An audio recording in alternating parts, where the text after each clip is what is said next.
très heureux de jouer ce match parce que c'est un match excitant à jouer face à un adversaire qui est dans une bonne forme, qui la maintient depuis plusieurs mois maintenant, y compris en Coupe d'Europe, comme ça s'est joué hier, avec un effectif de qualité, qui a retrouvé une vraie consistance collective.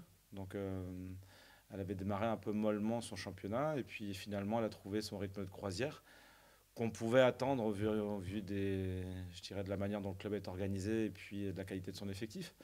Donc là, aujourd'hui, ils sont dans un bon rythme. Et puis nous, ça nous rend le challenge encore plus excitant que d'aller les défier sur leur pelouse. Le challenge, c'est de gagner des matchs de Ligue 1 et de faire des bons matchs et d'avoir la capacité de rivaliser face à un adversaire de très bon niveau. Et donc ça, en tant que sportif, ça nourrit simplement. Il ne s'agit pas de simplement s'arrêter sur une place au championnat ou un record à battre. Le simple fait de jouer des matchs de ce niveau-là en Ligue 1 pour Lorient, club que nous sommes, c'est en soi très excitant. Et donc le challenge, il est de rivaliser, il est de faire le meilleur match possible, il est de le gagner, parce que c'est ça à la fin qui nous intéresse.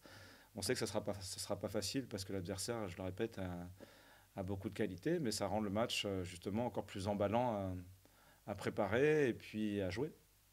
Mais les conditions ont fait que l'effectif en fait, est quasiment sollicité dans son intégralité. Alors il reste encore quelques joueurs qui ont eu un tout petit peu moins de temps de jeu.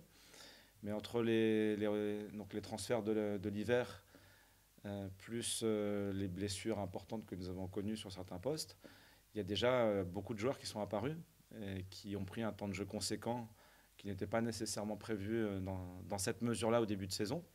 C'est le jeu des saisons et c'est aussi pour ça qu'on a construit un effectif assez court, c'est-à-dire de permettre à chacun de se sentir concerné, à l'image d'Igor dont on vient de parler tout à l'heure.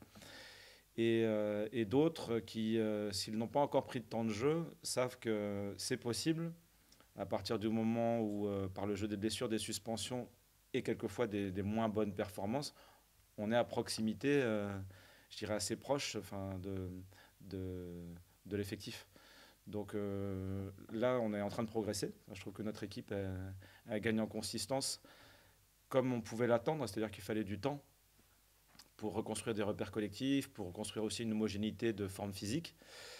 Et sur les matchs de Lyon et sur les matchs sur le match qu'on vient de jouer contre Troyes, on trouve une certaine cohérence. Alors des meilleures performances individuelles qui réémergent, donc des joueurs qui retrouvent leur meilleur niveau, des pics sur la performance collective et encore une certaine instabilité qu'on doit corriger, mais c'est le temps qui va nous permettre de le faire. Donc je crois qu'on est en train d'avancer. Alors c'est toujours assez difficile à dire. On peut penser en première, je dirais spontanément, qu'ils pourraient être fatigués. Moi, je ne retiens pas trop ça, dans la mesure où, un, leur dynamique est excellente. Et quand une dynamique est excellente, c'est toujours extrêmement porteur. Et deux, ils ont de la profondeur d'effectif. Donc ils peuvent faire beaucoup de rotations et avoir une homogénéité en termes de niveau de jeu individuel et collectif qui est remarquable. Donc je ne compte pas trop là-dessus. Donc nous, ça nous amène à jouer le match sans arrière-pensée en ce qui concerne cette fatigue. Et pas compter sur une baisse de régime, mais plutôt se dire qu'on doit faire le meilleur match possible pour pouvoir rivaliser. Oui, on ne parle pas de club avec les mêmes moyens, hein, pas du tout. Pour autant, nous, on construit patiemment et progressivement notre projet.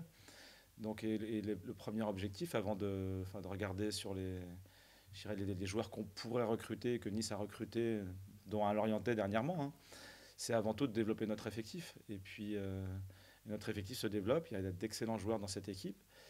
Et ça c'est notre caractéristique, de pouvoir, avec un budget moindre, développer nos joueurs, développer notre projet et le rendre performant.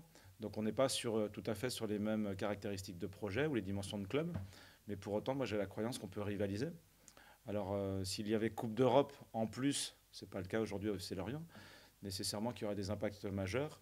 Nous, à partir du moment où on n'est pas engagé dans une coupe, en semaine, on a quand même les moyens d'optimiser les états de forme de chacun et de pouvoir, je dirais, sans une profondeur équivalente à celle de ce type d'adversaire, pouvoir rivaliser.